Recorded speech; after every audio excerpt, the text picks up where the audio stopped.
Olá, pessoas! Como é que vocês estão? Eu sou a Ana do Na Estante e sejam bem-vindos a mais um vídeo.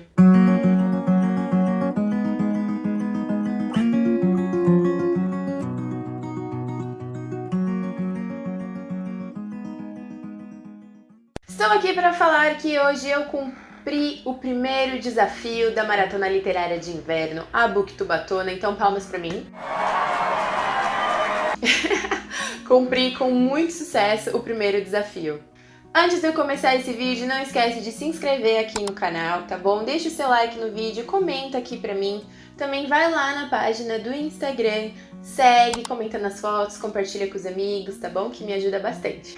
Então é isso, eu cumpri o primeiro desafio da Maratona Literária de Inverno. Uau! E eu concluí esse desafio com muito sucesso, porque assim, eu não esperava que fosse gerar um impacto tão grande na minha vida quanto gerou, sabe? Eu escolhi começar com o desafio do Christian Assunção, que era para ler um livro relacionado ao meio ambiente, e o desafio da Karine do Kabuki TV, que era para ler um livro digital. Eu juntei os dois desafios e eu decidi ler O Amanhã Não Está à Venda e Ideias para Adiar o Fim do Mundo. E, mano do céu, foi maravilhoso a experiência de ler esses dois livros. Esses livros eles foram escritos pelo Ailton Krenak. Ele é um indígena ambientalista e escritor. Ele é considerado uma das maiores lideranças indígenas do Brasil e ele também é conhecido internacionalmente. Ele dá palestras em outros lugares, então assim, ele tem muita bagagem, ele é muito conceituado e escreveu aí 2 livros que foram escritos baseados em palestras e entrevistas que ele deu. E eu acho que o mais interessante dessas 2 leituras é que ela traz um outro olhar, né, pra gente, justamente por conta dele ser indígena e a gente não tá acostumado a sair um pouco da nossa zona de conforto, sair da nossa bolha e tentar olhar as coisas, analisar as situações com outros olhos. Então eu vou começar falando primeiro sobre O Amanhã Não Está à Venda.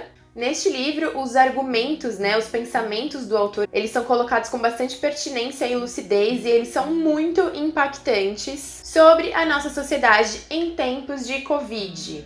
E ele faz diversas reflexões, né, sobre a nossa sociedade estar sendo obrigada. E quando eu digo a nossa sociedade, eu não digo só do Brasil, eu digo do mundo todo, porque o mundo todo está sendo obrigado a repensar o próprio estilo de vida, seja lá em qual parte do globo terrestre você esteja neste momento.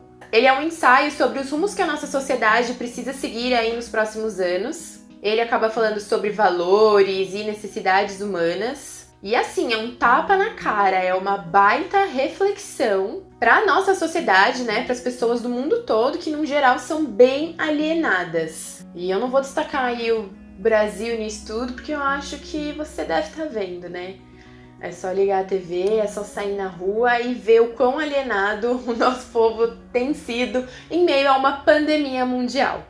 Ele se questiona, né, diversas vezes e ele faz a gente se questionar e a gente refletir sobre a grande ideia que tem sido muito falada aí, né, nos jornais e nas redes sociais, que é a ideia de voltar à normalidade. Porque, afinal de contas, o que é, né, a normalidade? O que é o normal que a gente vive? Isso realmente é normal?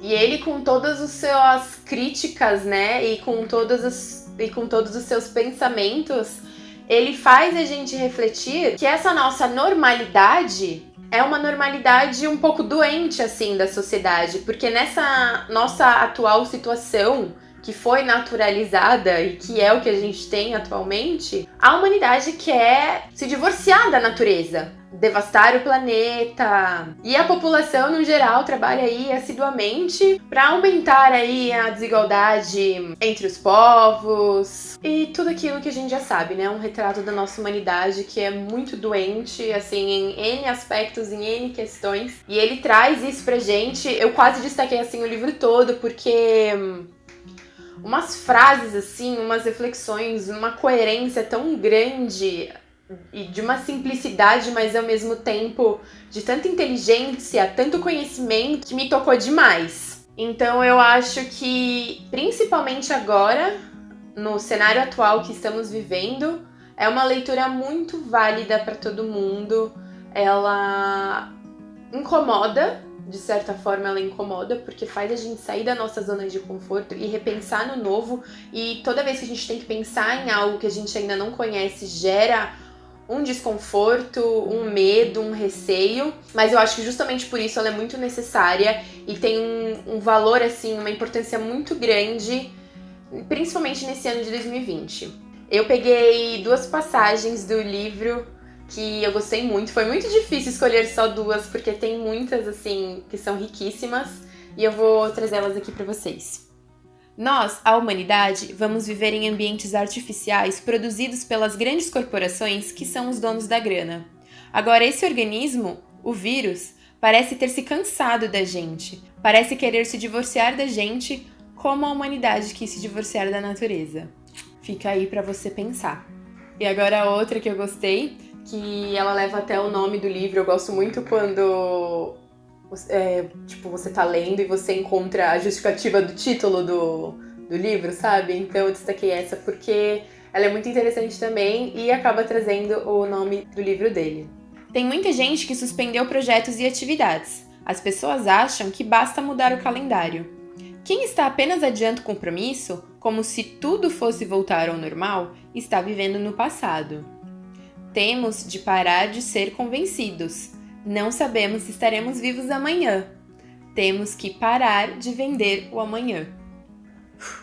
Foi uma leitura super rápida, eu li ele em 20 minutinhos, então assim, você não vai perder muito tempo da sua vida super ocupada. Senta o bumbum aí na cadeira, dá uma lida nele, porque vale a pena e eu tenho certeza que vai te mudar como ser humano, e se não te mudar, pelo menos vai te fazer pensar na ideia de mudança. Já em Ideias para Adiar o Fim do Mundo, ele critica a ideia da humanidade como algo separado da natureza, né? Ele vê tudo como natureza e ele critica muito essa ideia. E que se a gente começar a enxergar as coisas com outros olhos e de uma forma diferente, a gente pode sim acabar diminuindo aí a nossa marcha em direção ao abismo. Ele é um livro que reproduz uma entrevista que ele deu para um jornal e 2 palestras que ele deu também. E nela ele compartilha suas próprias reflexões pessoais, né? E eu achei esse livro com argumentos assim muito mais irônicos do que o outro. E também, de certa forma, para dar uma cutucada, para incomodar. Mas, ao mesmo tempo, ele também é muito profundo e muito complexo. Ele mostra pra gente aí a percepção indígena, né? O olhar dos indígenas de todas essas questões contemporâneas que a gente tem passado. E, é claro, muitas reflexões, muitas críticas, com a base na temática central do livro, que é o risco cada vez maior da nossa própria autodestruição neste planeta. Já que a nossa sociedade globalizada ela é muito alienada, a sua grande maioria, infelizmente, é muito alienada, e acaba insistindo aí em ser parasita da natureza e explora tanto a natureza quanto pessoas menos favorecidas e minorias e todo o retrato atual que tá aí pra gente ver, né? Foi uma leitura muito oportuna e pertinente.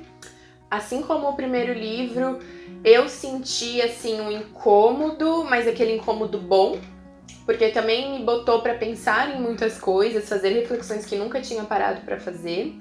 E ele não é um livro pra desesperar ninguém, de ai meu Deus, o mundo vai acabar, ele não é nenhum profeta do apocalipse, não é nada disso, mas ele traz aí constatações, opiniões, teorias e histórias e visões indígenas, né? Que mostram pra gente que essa nossa realidade, como a gente tem vivido atualmente, não tá dando certo, não vai dar certo e que logo, logo vai dar ruim. Esse eu demorei um pouquinho mais pra ler, acho que eu demorei uns 30, 35 minutos, mas também foi muito rápido. Então você também pode sentar o seu bumbum aí na cadeira e ler, porque não vai atrapalhar a sua vida, tá bom? Também trouxe 2 citaçõezinhas dele aí neste livro que me fizeram pensar e aí eu achei importante trazê-las aqui para vocês. Tem 500 anos que os índios estão resistindo. Eu estou preocupado com os brancos. Como vão fazer para escapar dessa? E aí, galera? O que a gente vai fazer? Essa aqui, ó, escutem com atenção. Qual é o mundo que vocês estão agora empacotando para deixar às gerações futuras? Ok, você vive falando de outro mundo, mas já perguntou para as gerações futuras se o mundo que você está deixando é o que elas querem? A maioria de nós não vai estar aqui quando a encomenda chegar. E aí, meu povo? E é com essa grande reflexão e com essa sementinha aí plantada na cabeça de vocês que eu finalizo esse vídeo de hoje, dizendo o quanto eu amei cumprir esses desafios e o quanto essas leituras agregaram na minha vida e que eu espero muito que vocês deem uma oportunidade e possam ler e pensar sobre tudo aí que o autor joga na nossa cara pra gente tentar um recomeço um pouquinho diferente, pra ver se a gente não vai caminhar pra nossa própria destruição aí. Eu vou deixar os links dos livros aqui na bio, tá bom? Por favor, leiam, porque assim é muito necessário. Um beijo e até o próximo vídeo.